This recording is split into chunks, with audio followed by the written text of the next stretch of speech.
But let's get into it. Let's bring in our very own Andrew Raycroft, of course, Bruins analyst here for NESN. Razor, as all you guys know him.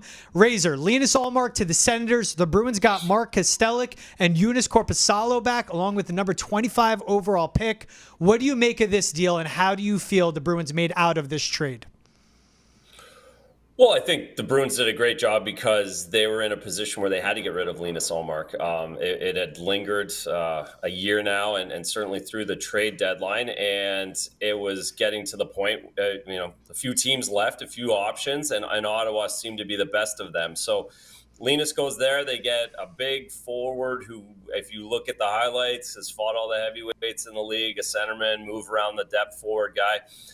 The first round pick, of course, is kind of nice. It's no big deal. I think we've all heard me talk about the fact that late first round picks are what they are. You don't know what they can be, or it's a roll of the dice, and it's the Bruins from a previous trade. So they get that back at 25, make the scouts like PJ Axelson work a little bit harder here over the next week to figure that out. But the big one's Korpisalo, and him coming back, he was one of the coveted free agents a year ago, had a terrible year in Ottawa behind a terrible team, a terrible defense. And it will be interesting to see how that plays out over this week. The Senators held about $1 million, so it's $3 million for Korpisalo, which was about where they were going to sign a backup goaltender, whether it was 2.5. So that's right in that region. And can goalie Bob and the Bruins structure turn it around for Korpisalo, who was and has been a great goalie in this league? So, Razor, surprisingly, a lot of discourse on social media with a Bruins trade. I mean, that's never happened before. There's never been any criticism of Don Sweeney and the moves that he makes. And I think, people are surprised at the return. You're thinking, okay, Linus Ullmark, a Vezina Trophy winner, Jennings Trophy winner, along with Jeremy Swayman, and the return is a goalie who had the year that he had, a no-name fourth liner who a lot of Bruins fans aren't familiar with. And yeah, it's a first-round pick, but it's 25th overall. So what do you think of the return itself for Ullmark, and could the Bruins have done maybe a little bit better if they waited a little longer?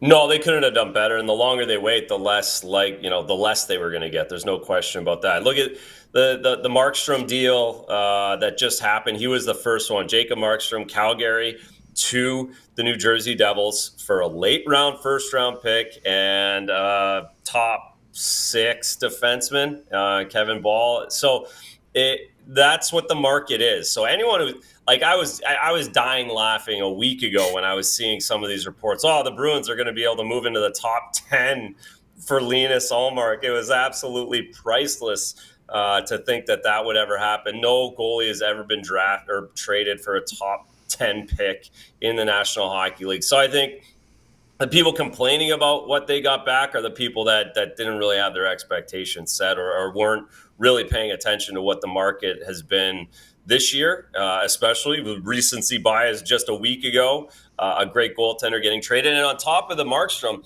is the term. Markstrom had 2 years.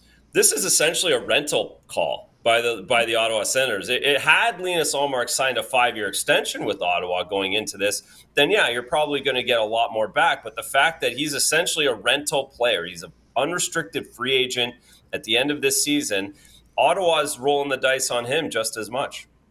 Yeah, I love you point that out. Now, if Linus doesn't end up signing an extension with the Senators, then this could be a fleece by the Bruins. Razor, you did touch on it with Korpisalo behind a terrible team in Ottawa, awful situation, had a down year. What do you see happening to him in Boston when goalie Bob gets his hands on him? And, of course, playing in front behind a much better blue line and, of course, the forwards in front of him as well. And he is not the guy. This is Jeremy Swayman's team. This is the Jeremy Swayman show now. So he's going to play once every 6-7 days, where this past season was once every 2 or 3 days on a bad team where you give up 5 and then you got to jump back in there. Then a couple nights later and you give up 5 again. And the snowball gets bad and ugly quick. So I think he has an opportunity to rejuvenate himself and reset himself with this organization. And I don't think goalie coaches always have ideas and have seen video and want to fix and help and work on some things. But I think just the culture of the Bruins, the defensive style they play, and the fact that Korpisalo isn't the guy. He'll be able to work himself in, and it'll be very similar from the way I look at it as a Jaro Halak to a Tuukka Rask.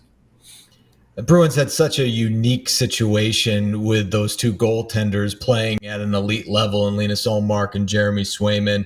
You mentioned Ullmark, the Vezina Trophy winner. He came in with a good contract, and Jeremy Swayman a little bit younger. But at the end of the day, Razor, why do you think the Bruins essentially chose Swayman over Ullmark? Well, it was the playoff runs completely solidifies it. It had the Bruins lost in the first round in 6 games and both guys went 1-2, you might see them roll it back one more time and really try and get an idea. But it all came down to the way Jeremy Swayman played in the playoffs and his character, his confidence, the way he deals with media, just all the things that you look for in a starting goaltender in the National Hockey League. He has, and he has now proven it in the biggest and brightest of lights against now what is a Stanley Cup playoff or Stanley Cup champion. So I think it solidified itself in the playoffs. If I could follow up with one thing, George, I'm sorry, just with Jeremy Swayman and the workload now that he faces, right? And I think that was a question mark in the playoffs. Could he handle every day? And now you're looking at a regular season where he's going to take the bulk of the reps. He's going to play the bulk of the games. He's going to be between the pipes for the bulk of the starts. How do we? Is there still more we need to learn about Swayman in terms of handling a regular season load? Well, no, I think I don't think it's not going to be 65. It's not going to be Vasilevsky. That's why you get Korpisalo. So you don't have to lean on him that way. Now it's 50-32, right? It's the Tuukka Rask, Jaro Halak, Tuukka Rask, Tim Thomas. It's 50-32. You have the starting guy. You have the guy who plays Saturday night against Toronto and Saturday night against Florida and plays those big games. But you have the other guy who goes and finds 20 wins in a season or 17 wins in a season, and that's what Korpisalo does. So that's the other thing to this piece is that, again, the Bruins, from the way I see it, I don't think they were going to go with an untrained backup goaltender and have Jeremy Swayman play 62 games and the other guy play 20. I don't see that happening this season, and that's the Korpisalo thing. And a reminder, too, of course, the Senators holding on to 25% of Korpisalo's salary, so that's going to be about $1 million a year. The Bruins gained some cap space in this deal, got a backup goalie, like you said, under an extension. Razor, what do you see them focusing on next to improve this team through free agency and the offseason? Yeah, they got $24 million. That's the other thing to all this. I've seen that a little bit. Oh, they save some more money on the salary. They've got more than enough money to fix, to improve this roster this week. You're not going out and signing Leon Draisaitl or Connor McDavid to a $15 million deal. There's none of those guys out there. So you have $24 million. You need 2 forwards, 2 top 6, preferably forwards, definitely one top liner.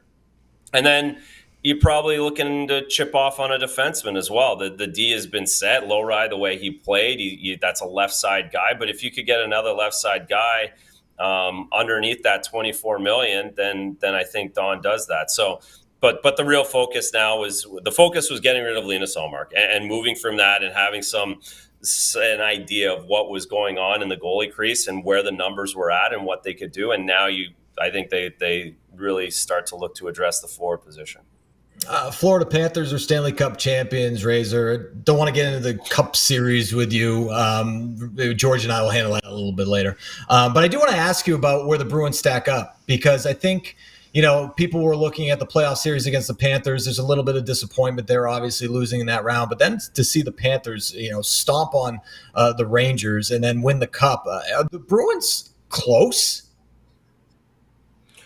Yeah, of course. They've, again, top flight goaltending. We saw that. They have the playoff goaltending you need, Stanley Cup goaltending you need. You've got Charlie McAvoy, you've got David Pastrnak, you've got Brad Marchand. You have all the pieces and a core that are there for a run. And now, like Florida did in this offseason, they changed over 7 guys from a team that went to the Stanley Cup Finals, and they loaded up on the back end, and they got bigger, and they got stronger, and they got more depth up front. They played 14, 15 forwards throughout the entire Stanley Cup playoffs. So there's an opportunity for the Bruins to continue to build their team, and if they're not completely close to this second, they certainly have eyes set on being close come next April. This isn't a team that's taken a step back by any means. And Razor, I'll end on this one. Sergei Bobrovsky, a long time in the league, 2-time Vezina winner, now finally gets that Stanley Cup to his name. Where does this put him in the history of great goaltenders that have played in the NHL? Well, like history, it might be tough, but he's probably a Hall of Famer now. He's going to end up over 400 wins, 2 Vezinas. Like he's there. I don't consider him historic by, when we're talking about Patrick Waugh and Marty Brodeur or Kendrick, though that's a different historic number, but he's certainly made himself a Hall of Famer. I like it. He gets the yes from Razor on the Hall of Fame ballot. Razor, thanks for taking the time out of your busy day to join Boston has ended the chat. We appreciate you, my friend. Thank you. You got it, gentlemen. It's a blast.